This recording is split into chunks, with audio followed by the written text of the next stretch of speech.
Қауіпті, бірақ табысты бизнес. Қарағандыда заңсыз дәрі-дәрмек саудалаған күдікті ұсталды.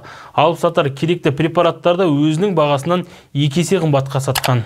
Ер адам ЦЕФ-3 препаратының бір ампуласының 1800 теңгеге сатып жүрген, ал оның дәріханадағы бағасы 960 теңге. Сонымен қатар Зитмак 500 антибиотигінің бір қорабын 4300 теңгеге бағаласа, оның нарықтағы бағасы 2200 теңге. Және 400 теңге тұратын лидокаинді 1000 теңгеден ұсынған. Қазіргі таңда бұл препараттар елімізде жоқтың қасы. Оған қоса кәсіпкер азаматтың ешқандай құжатсыз дәрілерді 2 есе бағасына сатқаны жайлы облыстық экономикалық тергеу департаментіне ақпарат келіп түскен. Нәтижесінде одан 110 мың теңгені құрайтын дәрілер табылған. Ал бұл істің бәрін 37 жастағы ер адам ойластырған көрінеді. Бұрын сотталмаған. Тергеу барысында көлігінің ішінен тағы 67 дана ЦЕФ-3 препараты тәркіленді. Бүгінгі күні ресми деректер бойынша пандемия кезінде тапшы дәрі-дәрмектерді 2 есе бағасына сатқан 47 кәсіпкер ұсталған.